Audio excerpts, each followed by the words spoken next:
नमस्कार दोस्तों, कैसे हैं आप सब।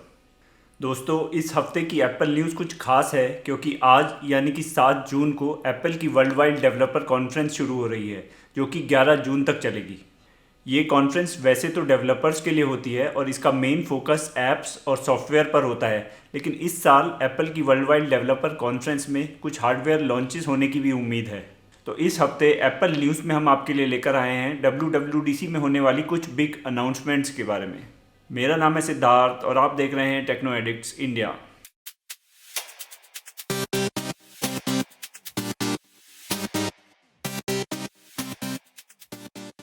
जैसा कि हमें हर साल WWDC में देखने को मिलता है, इस साल भी हमें एप्पल के नए ऑपरेटिंग सिस्टम्स देखने को मिलेंगे, जिसमें आईफोन्स के लिए iOS 15, iPad OS 15, TV OS 15, Mac OS 12 और वॉच OS 8, ये सभी ऑपरेटिंग सिस्टम्स हमें WWDC में इस साल देखने को मिलेंगे। सबसे पहले बात कर लेते हैं iOS 15 के बारे में। iOS 15 में हमें काफ़ी सारे चेंजेस देखने को मिल सकते हैं। दोस्तों, iOS 15 हमें iPhone 7 और उसके बाद के मॉडल्स में ही देखने को मिलेगा, यानी iPhone 6, iPhone 6s और iPhone SE फर्स्ट जनरेशन, इन सभी मॉडल्स में हमें iOS 14 के बाद के सॉफ्टवेयर अब देखने को नहीं मिलेंगे। iOS 15 में हमें ऑलवेज ऑन डिस्प्ले देखने को मिल सकता है, एप्पल वॉच सीरीज 6 की तरह। यहाँ पर हमें एक नया लॉक स्क्रीन देखने को मिल सकता है, जहाँ पे हमें नोटिफिकेशन के साथ साथ उनके ऐप आइकन भी देखने को मिल सकते हैं। साथ ही नोटिफिकेशंस को अब हम अलग अलग कैटेगरीज में डिफ़ाइन कर पाएंगे, जैसे कि होम, वर्क, स्लीप या ड्राइविंग, और इनमें से कौन सी कैटेगरी को हम सिलेक्ट करते हैं उसके हिसाब से ही हमें नोटिफिकेशंस देखने को मिलेंगी। iOS 15 में हमें रीडिज़ाइन नोटिफिकेशन सेंटर देखने को मिल सकता है, कुछ मैक OS बिग सर के नोटिफिकेशन सेंटर की तरह। कुछ चेंजेस हमें डू नॉट डिस्टर्ब मोड में भी देखने को मिल सकते हैं। डू नॉट डिस्टर्ब में प्रेजेंटली हम मैनुअली सिर्फ वाइल ड्राइविंग ऑप्शन को सिलेक्ट कर सकते हैं, जिसको एक्टिवेट करने के बाद हम अपने सिलेक्टेड कॉन्टैक्ट्स को मैसेजेस का ऑटो रिप्लाई कर सकते हैं। iOS 15 में अब आप कुछ और मोड्स जैसे कि वर्क और होम को सिलेक्ट कर पाएंगे, जिसमें भी आप इस ऑटो रिप्लाई मैसेज वाले ऑप्शन को चूज़ कर पाएंगे। इसके अलावा आपको यहाँ पर कुछ UI चेंजेस भी देखने को मिल सकते हैं, जैसे कि अगर आप ये सेटिंग्स के पेज को देखते हैं तो यहाँ पर आप देख सकते हैं कि ये सेटिंग्स ऑप्शन यहाँ इस एज से दूसरी एज तक दिखाई दे रहा है, लेकिन iOS 15 में अब ऑप्शंस हमें इन बॉक्सेस के अंदर देखने को मिलेंगे। तो ये एक थोड़ा बहुत कॉस्मेटिक चेंज यहाँ पर देखने को मिलेगा हमें। मैसेजेस ऐप में हमें बोल्ड मैसेजेस बबल देखने को मिल सकते हैं। दोस्तों, iOS 15 में हमें मैसेजेस ऐप में कुछ और चेंजेस भी देखने को मिल सकते हैं, क्योंकि एप्पल लगातार अपनी मैसेजिंग ऐप को बेहतर बनाने की कोशिश कर रहा है, जिससे वो व्हाट्सएप जैसी ऐप के कंपटीशन में अपनी इस ऐप को खड़ा कर सके। iOS 14 में आप जानते हैं कि एप्पल का फोकस आपकी प्राइवेसी प्रोटेक्शन पर था, जिसमें एप्पल ऐप ट्रैकिंग वाला फीचर लेकर आया था। इस फीचर में आप ऐप्स को आपको ट्रैक करने से रोक सकते हैं। iOS 15 में अब एप्पल इस फीचर को और ज़्यादा पुश करने वाला है और हम अब ये देख पाएंगे कि कौन सी ऐप्स आपको साइलेंटली ट्रैक कर रही हैं। तो एप्पल का प्राइवेसी प्रोटेक्शन पर फोकस इस साल भी बना रहेगा। iOS 15 में हमें हेल्थ ऐप में कुछ चेंजेस देखने को मिल सकते हैं, जहां पर हमें कैलोरी और फूड ट्रैकिंग फीचर देखने को मिल सकता है। करंटली एप्पल को ऐसा करने के लिए दूसरी थर्ड पार्टी ऐप्स के ऊपर रिलाई करना पड़ता है, तो जो लोग हेल्थ कॉन्शियस हैं उनके लिए अच्छी खबर है। तो दोस्तों, ये थे कुछ चेंजेस जो हमें iOS 15 में देखने को मिल सकते हैं WWDC में। अब आते हैं iPad OS 15 पर। iOS 15 की तरह ही iPad OS 15 में भी हमें कुछ चेंजेस यहाँ पर देखने को मिल सकते हैं। दोस्तों, जैसा कि आप जानते हैं कि 2021 iPad Pros में हमें एप्पल का नया M1 चिपसेट देखने को मिलता है, जिससे ये iPad काफ़ी केपेबल मशीन्स बन गए हैं। लेकिन करंटली एप्पल का ऑपरेटिंग सिस्टम इस कैपेबिलिटी का पूरा फ़ायदा नहीं उठा पाता। ऐसे में काफ़ी यूज़र्स की ये डिमांड है कि iPad OS 15 में हमें कुछ ऐसे चेंजेस देखने को मिले, जिससे हमारा iPad एक कंटेंट कंजम्पशन डिवाइस से एक प्रोडक्टिविटी पावर हाउस बन जाए। तो क्या ये चेंजेस हमें iPad OS 15 में देखने को मिलेंगे?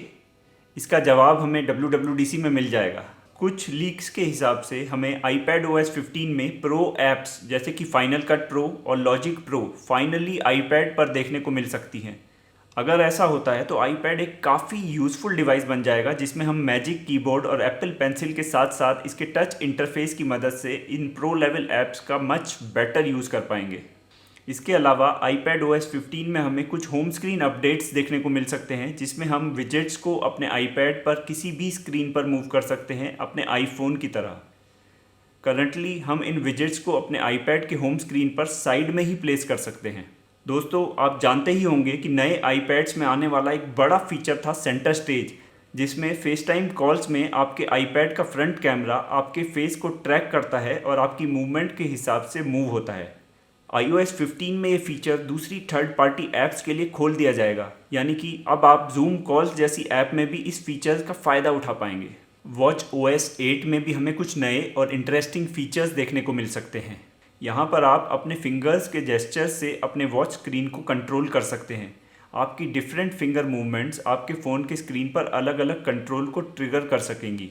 अगली बड़ी खबर है दोस्तों, एप्पल के नए मैकबुक प्रोज के बारे में। दोस्तों, काफ़ी सारी सोर्सेज से इन्फॉर्मेशन आ रही है कि WWDC में एप्पल 2 नए मैकबुक प्रोज को लॉन्च कर सकता है, 14 इंच और 16 इंच। इन मैकबुक प्रोज में हमें फ्लैटर डिज़ाइंस और रिड्यूस्ड बेजल्स देखने को मिल सकते हैं। इन दोनों ही मॉडल्स में हमें एप्पल के नए M1X प्रोसेसर देखने को मिलेंगे, जिसमें हमें 10 कोर CPU और 32 कोर GPU देखने को मिल सकता है। यहाँ पर हमें 64 GB तक की रैम के ऑप्शंस भी देखने को मिलेंगे। इसमें हमें 1080 पिक्सल्स का फ्रंट कैमरा देखने को मिलेगा। दोस्तों, कुछ रिपोर्ट्स के हिसाब से हमें नए 12.9 इंच आईपैड प्रो की ही तरह यहाँ पर मिनी LED डिस्प्ले भी देखने को मिल सकता है। दोस्तों, इसके अलावा कुछ ऐसे फीचर्स हैं जो इन मैकबुक प्रो में वापसी कर सकते हैं। आपको ये जान के काफ़ी सरप्राइजिंग लगेगा कि इनमें से कुछ चीज़ें तो मेरे 2015 मैकबुक प्रो में भी अवेलेबल थी, जिनको एप्पल ने आने वाले मॉडल्स में से किसी वजह से हटा दिया था। ये हैं SD card reader, 3 Thunderbolt USB-C ports, MagSafe charging cable दोस्तों वापस आ रही है मैकबुक प्रोज में, और HDMI पोर्ट। तो दोस्तों, ये थे वो सारे फीचर्स जो हमें नए आईपैड प्रोज में देखने को मिलेंगे। ये सारे ही फीचर्स मेरे जैसे कंटेंट क्रिएटर के लिए मैकबुक प्रो को एक बहुत ही अच्छा ऑप्शन बनाते हैं। दोस्तों, वैसे तो WWDC में हमें macOS 12 भी देखने को मिलेगा, लेकिन इसके बारे में सरप्राइजिंगली हमें कोई भी न्यूज़ सुनने को नहीं मिल रही है। इसके 2 रीज़न हो सकते हैं मेरे हिसाब से। पहला कि या तो एप्पल ने macOS 12 की सारी इन्फॉर्मेशन को बड़े अच्छे से दबा के रखा है, या फिर दूसरा कि यहाँ पर कोई भी ऐसे बड़े चेंजेस नहीं आ रहे हैं जिसके बारे में बात की जाए। तो दोस्तों, ये थी कुछ बड़ी खबरें एप्पल की वर्ल्ड वाइड डेवलपर कॉन्फ्रेंस से रिलेटेड। हमें उम्मीद है कि आपको ये वीडियो यूज़फुल लगा होगा। अगर आपको ये वीडियो पसंद आया हो तो इसे लाइक करें, अपने दोस्तों और परिवार के लोगों के साथ शेयर करें, हमारे चैनल को सब्सक्राइब करें और बेल आइकन दबाना ना भूलें, जिससे जब भी हमारा कोई नया वीडियो आए तो आपको उसकी जानकारी मिल सके। धन्यवाद।